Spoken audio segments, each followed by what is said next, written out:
Daniel के दर्शन कार्यक्रम में आपका हार्दिक स्वागत है।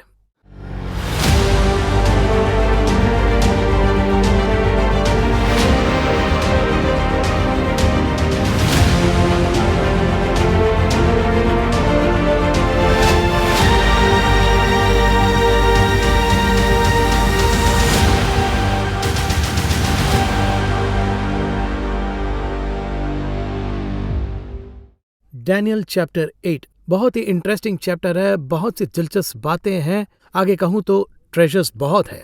Let's meet brother MD Jagan. Brother Jagan, welcome to the program. धन्यवाद। जब मैं डैनियल चैप्टर 8 को देखता हूं तो थोड़ा सा मुझे अलग लगता है। बहुत से प्रोफेसीज को प्रभु रिवील करते ही आ रहे हैं, लेकिन डैनियल चैप्टर 8 में ऐसा लगता है कि पार्ट ए के लिए पार्ट बी भी है। इस डैनियल चैप्टर 8 को हमें कैसे पढ़ना है, कैसे समझना है? आप अक्सर एक शब्द कहते हैं और बहुत से लोग मुझसे कह रहे थे कि आज आपने इसे छोड़ दिया। डायमेंशन, जानी पहचानी बात है, बातें, पहचानी बात है, अनजान दृष्टिकोण। इस तरह कहते हैं। 2-3 लोग जब बीच में मिले तो कहते हैं बहुत सी चीजों के साथ में ऐसा लग रहा था कि ये पढ़ी थी, लेकिन इन बातों को हम अच्छे से नहीं जानते थे। अब देखिए, बात ये है कि अगर दानियल 8 को अगर आप ले ले, फिरौन के बारे में एक ही चीज 2 बार परमेश्वर बताते हैं। सूखा जो मिस्र में पड़ा, इसे 2 बार क्यों बताया? इस तरह से अगर आप इसका कारण पूछे तो जो घटनाएं जल्दी से होने वाली है, ऐसे यूसुफ का ये अर्थ बताया, यानी अगले 7 साल में ये होने वाला है, इसलिए परमेश्वर ने 2 बार बताया। और इसी तरह से यीशु मसीह ने मैं तुमसे सच सच कहता हूँ, मैं तुमसे सच सच कहता हूँ, इसके लिए डबल कहने का कुछ अर्थ है। Verily verily. हाँ, देखिए, इसके पीछे कारण है। ये बहुत ही जल्दी होने वाली घटना, ये बहुत महत्वपूर्ण है। इस तरह से कहा, मैं ये इसलिए कह रहा हूँ, दानियल को इस बारे में जो दर्शन दिए गए, तो यहाँ पर ये दूसरी बार कहा गया है। जी हाँ, उसी बात को 2 बार, वही बात दूसरी बार अलग तरह से समझाई है। 4 तरह के ये जो पशु है जो 7वें अध्याय में हम देख रहे हैं, यानी सिंह, रीछ, चीता, इनके बारे में देखा। यहाँ पर ये एक मेढ़े के बारे में बता रहा है।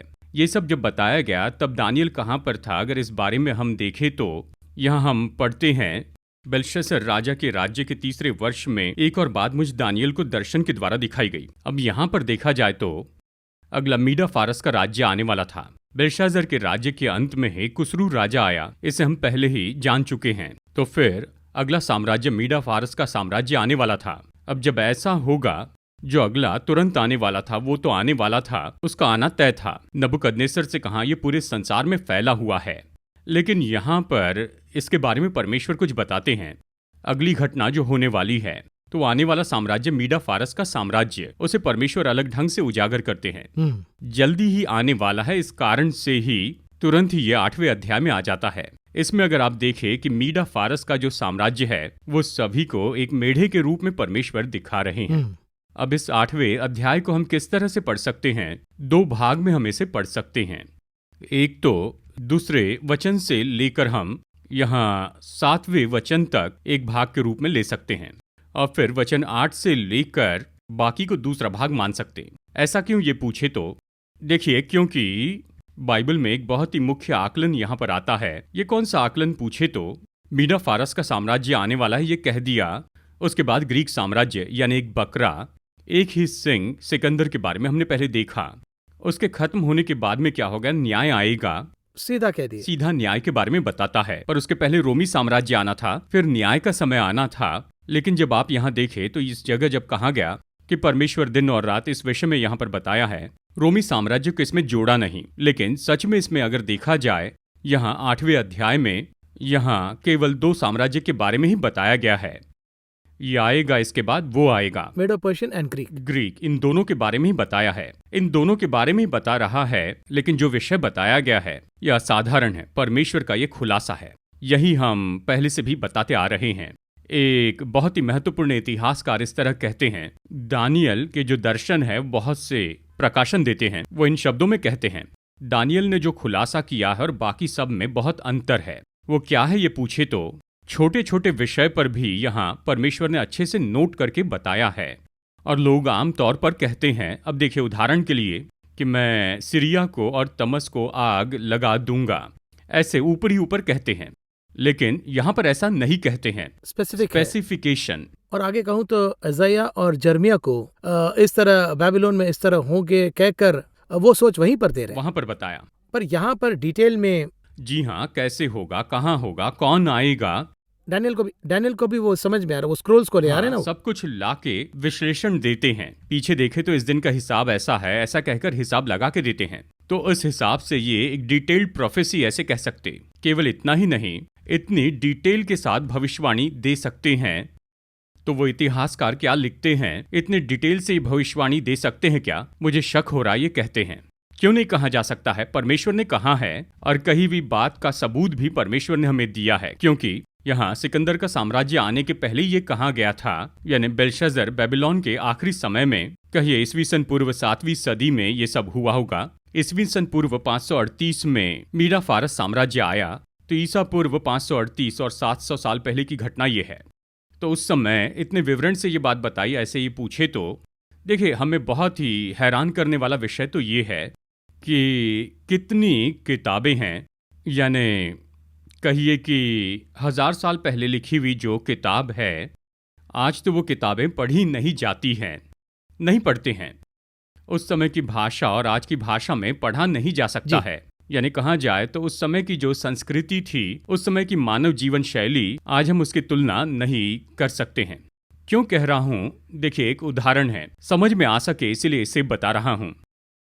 देखिए, किंग जेम्स वर्जन है ना जी उस किंग जेम्स वर्जन को अगर इस समय की पीढ़ी पढ़े तो उसे समझने में मुश्किल होगी। जी। और इसीलिए न्यू किंग जेम्स वर्जन अभी आया है, क्योंकि उसमें जो भाषा उपयोग की गई थी, दो दी ऐसे शब्द लिखे थे ना, जी। तो आज की पीढ़ी को ये क्या करता है, कनेक्ट जोड़ नहीं होगा। पाता। इसलिए न्यू किंग जेम्स वर्जन या कहिए अपडेटेड वर्जन आ गया है। लेकिन 2000 साल पहले एक अपडेटेड वर्जन कैसे लिखा जा सकता? आज के लोगों के लिए, जैसे वो समझ पाए। हाँ, आज की पीढ़ी के लोगों को समझने के लिए एक बीज यहाँ पर बोया गया है। लेकिन उस वक्त इसे लिखते समय कैसे लिखा होना चाहिए, वो सोच अलग तरह की होनी चाहिए। कहा जाए तो क्रिस्ट ने जितने भी पैराबल्स कहे हैं, वो लगता है आज के लिए उपयुक्त है।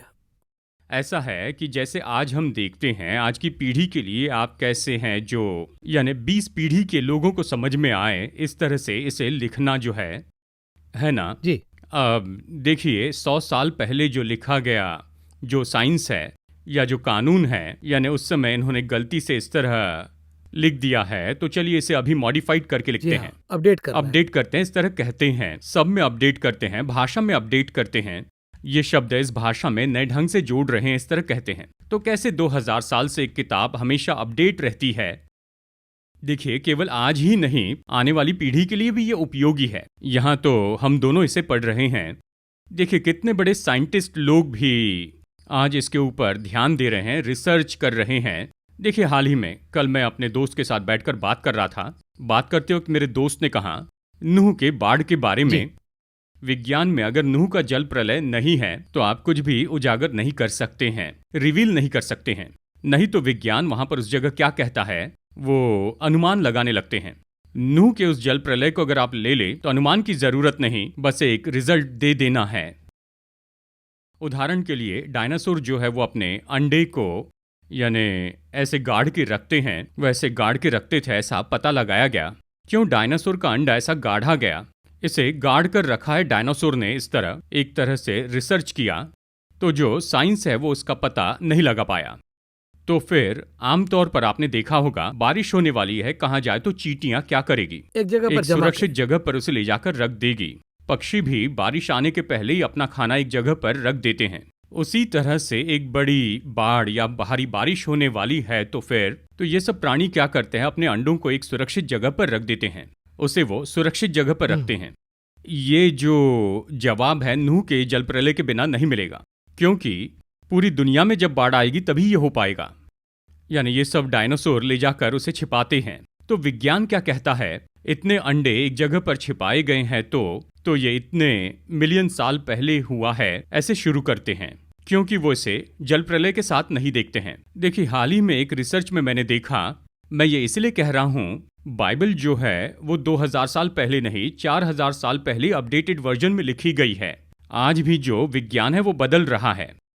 उन्हें जब थीसिस दी जाती है तो पहले समय ऐसा था, पर अभी करीबी दिनों में यानी पिछले दिनों में अल्बर्ट आइंस्टाइन ने जो कहा और अभी जो कह रहे हैं उसमें थोड़ा फर्क है, इसलिए वो थोड़ी अलग बात करते हैं। तो वो पहले इस तरह से था, अभी इस तरह से है कहते हैं। लेकिन बाइबल में कोई भी कंट्रोवर्सी नहीं है।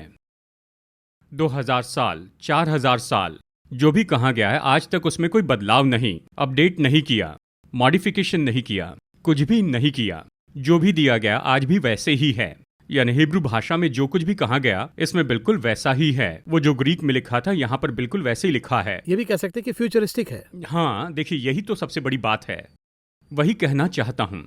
तो इस तरह से इतने विस्तार से भविष्य को दिखाते हुए कोई किताब लिख पाएंगे क्या? अगर ये पूछे तो ये हो नहीं सकता, ये केवल बाइबल है।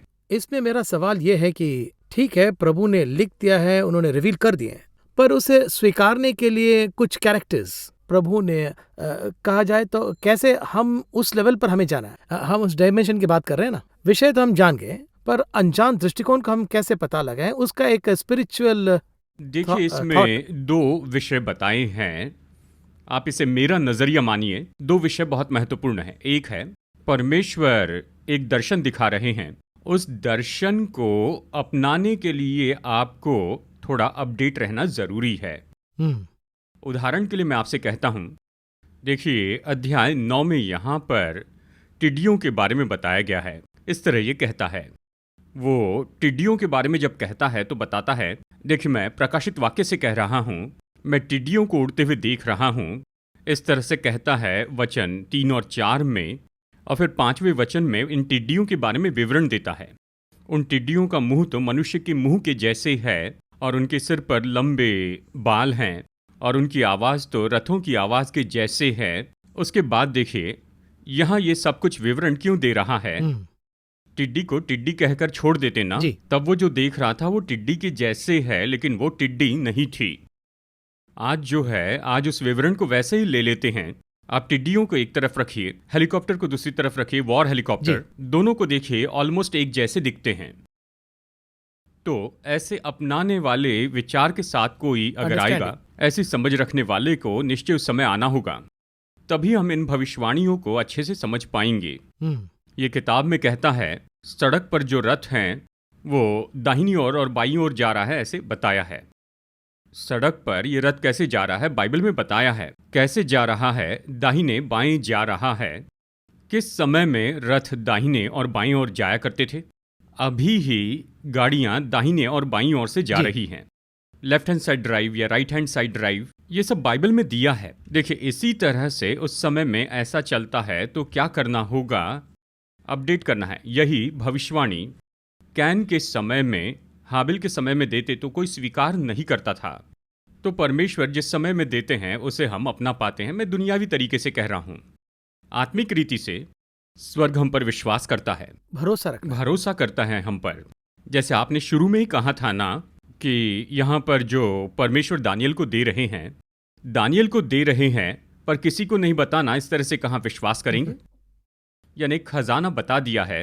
अब मनुष्य का स्वभाव देखिए, किसी को कुछ नहीं बताना, ऐसे कहे तो उसे शेयर करने की इच्छा होती, बताने को दिल करता, और वो भी खास करके कीमती चीज हो तो, और भी जी हाँ क्लोज जो है उनके साथ शेयर करने का। एक दिन कहिए कुछ सफलता मिलती है तो आप फोन करते हैं, ब्रो ये तो सफल हो गया, ऐसे आप कहते ना। तो इसे क्यों नहीं कहते हैं? इसका कारण है अच्छी बातों को बांटने का मन करता है। ये मनुष्य का स्वभाव है, ये हमारी आत्मा के अंदर का स्वभाव है। सुसमाचार के लिए प्रभु इसका उपयोग करते हैं। लेकिन इतना सब बताने के बाद अध्याय 12 में परमेश्वर ने दानियल से कहा, जो भी कहा है उस पर मुहर लगा के बंद कर दे। तो फिर परमेश्वर ने आपने मुझे क्यों दिया? अंतिम समय में इसका उपयोग होगा, तो उसी समय किसी को दे देते ना। तुम इसे अपने पास सील करके रखो। तो उस हद तक ट्रस्ट कर रहे हैं, विश्वास करते हैं। मैंने बताया है, तुम सुनो, किसी को बताना मत, तो वो नहीं बताएगा। शिमशोन को बताने के लिए नहीं कहा था, पर बता दिया, तो भरोसा नहीं कर पाए ना। करेक्ट, वही कह रहा हूं, वो आत्मिक स्तर स्वर्ग ने मुझ पर भरोसा किया है। इससे ये कह दे तो ये बाहर नहीं बताएगा, इसे बताने के लिए कहे तो ये बताएगा। कुछ चीजों को बता दे कहते हैं, तभी तो उसने सारी बातें बताई थी। और परमेश्वर ने यिर्मयाह से कहा, ये तो 26वें अध्याय में है, तुम जाओ और यरूशलेम को मिट्टी का ढेर बनाओ, भवन का जो पर्वत है वो बदल जाएगा, इस तरह से जाके कहो। कहते ही वो मारते हैं। तुम कह रहे हो कि परमेश्वर का भवन टूट जाएगा, मिट्टी का ढेर हो जाएगा, कहते हो इसलिए मारा। ये जानता था कि ये बताऊंगा तो वो मारेंगे, इसे जाकर कहो। लेकिन मैं इसे कह नहीं सकता। कुछ चीजें इसी तरह से हैं, कुछ विषयों को नहीं बताना कहते हैं, पर कहने लायक होते हैं। स्वर्ग ने हम पर विश्वास किया है, बताने के लिए कहा है तो मैं बताऊंगा। नहीं बताने के लिए कहा तो नहीं बताऊंगा। स्वर्ग का वो भरोसा अगर हम पर आ जाता है, स्वर्ग आप पर विश्वास करने लग जाए, तो रहस्य बताने लगता है, कई विषय बताता है। प्रकाशित वाक्य में कितने विषयों के बारे में परमेश्वर बताते जा रहे हैं। अध्याय 10 में वो गर्जन के 7 शब्द सुनता है और वो उसे लिखना चाहता था। कौन? यूहन्ना। और परमेश्वर ने कहा, इन्हें तुम मत लिख। तो फिर क्यों कहा था? प्रकाशित वाक्य की शुरुआत में वो उससे क्या कहता है? मैं जो कह रहा हूं इसे लिखकर आसिया की 7 कलीसियाओं को भेजो। तो ये लिखते चला गया। तब अचानक गर्जना के 7 शब्द होते हैं। वो उसे समझ लेता है, ओ इसका ये अर्थ है, लिखता हूं। नहीं नहीं, उसे मत लिखना, ऐसा कहते हैं। तो क्यों कहा है? तुझे सुनाने के लिए कहा है। तो कुछ विषय उनके लिए, उसके लिए था, खास करके ये समझना होगा, उनके स्पिरिचुअल विकास के लिए दे हाँ, उसे लिखे बिना ही छोड़ देता है। यही तो स्वर्ग उस पर विश्वास दिखा रहा है। स्वर्ग ने मुझसे ये कहा है, लिखने के लिए नहीं कहा तो नहीं लिखूंगा, जो लिखने के लिए कहा लिखूंगा। स्वर्ग का ये विश्वास उस पर आया, इसलिए स्वर्ग ने उस पर बहुत से खुलासे किए। तो हेवन हम पर भरोसा करे, उसके लिए हमें काफी टेस्ट से गुजरना है, करना है। अब ये टेस्ट के बिना ही हम प्रभु हमसे क्यों बात नहीं कर रहे, ऐसा। अब इसे ऐसे ले लीजिए, 8वें अध्याय में तो बेलशाजर के समय में हो रहा था। नबूकदनेस्सर के साथ बेलशाजर का जो अंत है, ये तो लगभग 70 साल का अंत है, यानी इस्राएल की गुलामी से। तभी से परमेश्वर ने ये दे दिया है। यूहन्ना को लीजिए, जब वो जवान था उस समय तक परमेश्वर ने नहीं दिया था। 90 साल की उम्र में उसे ये दिया। स्वर्ग हम पर कब विश्वास करता है, ये हम पर होता है। इसका कारण है, स्वर्ग तभी तो ये देता है। ये 2 बातें मुख्य हैं। सांसारिक तौर पर यह समय काल से जुड़ा होना चाहिए, तभी यह भविष्यवाणी होती है। दूसरी बात, उस समय काल में कोई उसके करीब होना चाहिए, तब स्वर्ग बात करता है। तो ये जो दोनों विषय हैं, ये तो ऐसा है कि ये तो परमेश्वर से रहस्य पाने के लिए एक कार्य है। कुछ समय पहले बात करते वक्त आपने ये कहा कि चैप्टर 8 को हम कुछ भाग में बांट सकते हैं। तो चैप्टर 8 में वर्सेस 1 to वर्सेस 7 में उसके अंदर क्या क्या उसके अंदर ट्रेजर्स हैं और उसे हम कैसे समझें? बेलशाजर के समय में ये हो रहा है। अगला साम्राज्य जो आने वाला है, वो साम्राज्य मीडा फारस साम्राज्य था। उस साम्राज्य को अगर आप देखेंगे तो वो एक मेढ़ा है, इस तरह से उस साम्राज्य के बारे में बताया है। और उसके 2 सिंह हैं। 2 सिंह यानी 2 राजा। प्रकाशित वाक्य 17-12 के अनुसार 2 राजा, 2 यानी उनमें से एक राजा है मीडा और दूसरा है फारस। अगर इसे देखें तो देखिए वचन क्या कहता है। एक जो है वो दूसरे से थोड़ा बड़ा है, और हैरानी की बात यह है ये दोनों भी ऊंचे ही थे। जब गौर से देखा तो एक सिंह जो है वो दूसरे से बड़ा था, यानी ये दोनों ऊंचे ही थे, पर उनके बाद जो आया वो उनसे भी बड़ा था। इसका अर्थ ये है मीडा फारस, मेडो पर्शिया। मीदा जो है वो पहले आया और फिर पर्शिया बाद में आया। ये दोनों मिलकर एक साम्राज्य चलाते हैं मीडा फारस का। वो दोनों तरफ को बांट लेते हैं, एक तरफ तुम जाना एक तरफ हम जाना, ये बांटते हैं। फिर उसके बाद में फारस का साम्राज्य, और उसके बाद में कुसरू आया, साइरस। कुसरू को अगर आप गौर से देखें तो ये ग्रेट इस तरह से कहते हैं ना, ये एक शब्द है ना, यानी राजा के नाम के सामने लगाते थे। जी हाँ, Alexander the great. Alexander the great. देखिए ये ग्रेट शब्द मैंने इसलिए कहा था, ये ग्रीक था। क्यों अलेक्जेंडर द ग्रेट इस तरह का शब्द आया? सिकंदर को एक प्रेरणा चाहिए थी ना, और वो प्रेरणा कौन था? कुसरू, साइरस। क्योंकि साइरस द ग्रेट उसका नाम था। साइरस जो है वो तो इतिहास में एक अच्छा राजा है, वो एक अच्छा राजा था। इतिहास में ऐसे बहुत से राजा हैं जिनका अच्छा नाम रहा है। अभी अगर आप देखें तो सुमेरियन सिविलाइजेशन में हम्मुराबी, ये एक अच्छे राजा का नाम था। इसी तरह से मिस्र में तुतमुस III एक राजा था, उस राजा का भी बहुत अच्छा नाम था। उसी तरह से साइरस द ग्रेट, देखिए इसका भी अच्छा नाम था। पर हम साइरस द ग्रेट के बारे में ज्यादा रिकॉर्ड्स हम देख नहीं पाते, पर अलेक्जेंडर द ग्रेट के बारे में पढ़ पा रहे हैं। हाँ, हमेशा ही ऐसा रिवाज है कि हम वीरों को महत्व देते हैं। साइरस भी वीर था, पर दिल अच्छा था। सिकंदर की तुलना में देखे तो भवन के पात्र उसके पास थे, उसी ने भवन फिर से बनाने के लिए अनुमति दी। हाँ, वही तो परमिशन दी, जरूरी सारी चीजें भी दी। परमेश्वर के बारे में इसमें भी इस्राएल का राजा दाऊद के बाद परमेश्वर एक राजा के बारे में ये गवाही देते हैं। बहुत अच्छी गवाही देते हैं। किसके बारे में पूछे तो कुसरू के बारे में। तो वो उतना अहम एक इंसान है। कुसरू के आने के पहले यानी 145 साल पहले ही मुझे लगता है यशा भविष्यवक्ता की किताब में 45वें अध्याय में देखिए, अपने अभिषिक्त कुसरू के विषय मैं ये कहता हूँ। अच्छा, सेव का है, और वो भी वहां रिवील कर रहे हैं। हाँ, वहां पर खुलासा दिया है कि वो आने वाला है। केवल इतना ही नहीं, वो आएगा, उसके सामने मैं दरवाजे बंद नहीं करूंगा, पीतल के किवाड़ों को तोड़ डालूंगा और लोहे के बेड़ों को टुकड़े टुकड़े करूंगा, और उसके बाद मैं उसे खजाना निकाल के दूंगा, हाथ पकड़कर लेकर चलूंगा। ये सब इज़राइल के राजा के बारे में भी नहीं कहा था, सिर्फ इसके बारे में कहा है, मैंने अभिषेक किया है। यह अगला शब्द है, मैंने जिसका अभिषेक किया कुसरू, तो परमेश्वर के द्वारा चुना हुआ व्यक्ति है। उसी तरह नबूकदनेस्सर का चैप्टर 4 को जब हम देख रहे थे, देखिए नबूकदनेस्सर यानी उसने बड़े अद्भुत काम को देखा, उसके बाद में उसने अपना मन बदला था। उन्होंने टेम्पल को तोड़ा था, मन बदला, ये वो सब नहीं देखता है। इसका हृदय देखिए, आपने कभी देखा होगा, कुछ पॉलिटिशियंस को देखिए, परमेश्वर से प्रेम करते हैं। क्यों प्रेम करते नहीं जानते। ये भी हो सकता है कि परमेश्वर पर विश्वास ही नहीं करते हैं, लेकिन वो तो परमेश्वर से प्रेम करते हैं। तो ये प्रेम कैसे है? इसका कारण तो है, ये उनकी जिंदगी में होता है, इनबिल्ट होता है, डिफॉल्ट ऐसे ही होता है। कुसरू ऐसा था, परमेश्वर को पसंद करता ऐसा सब नहीं, उसे डिजाइन करते वक्त ही परमेश्वर को पसंद है वैसे डिजाइन किया। वो आएगा, कुछ दिन देखने के बाद में कहता है भवन बनाओ, जाओ, ऐसे कह के भेज दिया, सारे पात्रों को निकाल कर दिया।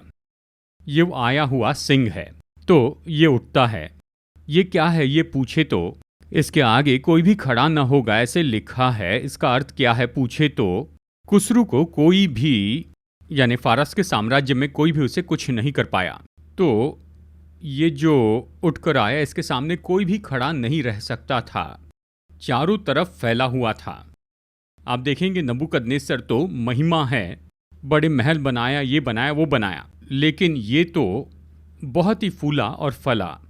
इसका साम्राज्य सबसे अच्छा साम्राज्य कहते हैं साइरस द ग्रेट का। इसलिए कहता हूं, सिकंदर के लिए ये तो एक इंस्पिरेशन था, वैसा बनना चाहता था। और इस समय के बाद में दारा, डेरियस, इस तरह से कहते हैं ना, 1 2 3 इस तरह कहते हैं। तो इस जगह पर ये जो है मीडा, फारस के समय में जो अर्थशास्त्री था वो कौन है? वो नेहमिया था। नेहमिया उस समय उसके साथ था। दारा 2 के समय में एस्तेर और मुर्दकई वहां थे, और साथ ही दानियल वहां था। ये सब मीडा फारस के साम्राज्य के बहुत ही मुख्य किरदार थे। अब इन सब में सबसे बड़ी खासियत क्या थी? बेल्शाज़र इनके बारे में नहीं जानता था, इनकी पावर पता नहीं थी।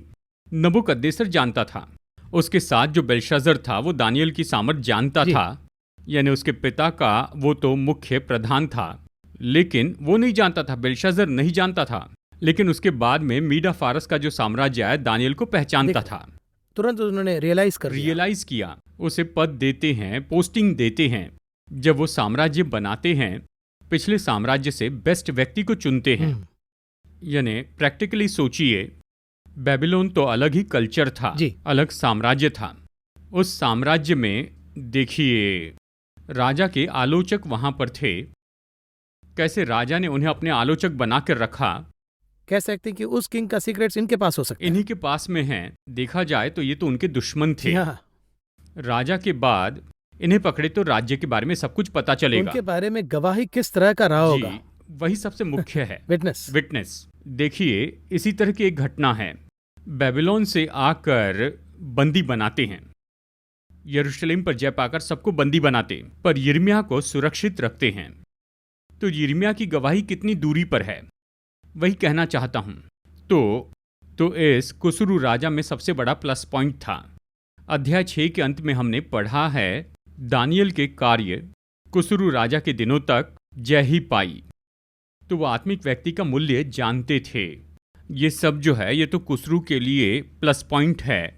तो दारा 3 के समय में उसका राज्य खत्म होने को आया, अगला ग्रीक साम्राज्य उदय होने लगा। इन दोनों साम्राज्य को देखे तो, इन सारे साम्राज्य को जोड़े तो लगभग 258 साल तक ये रहा। उसके बाद ये सारे राज्य खत्म हो गए, लेकिन उनके साम्राज्य का बेस तो आज भी इस धरती पर है, आज भी इस धरती के किसी कोने में है, और ये फिर से आएंगे, एंटी क्राइस्ट के समय में फिर आएंगे, प्रकाशित वाक्य में है।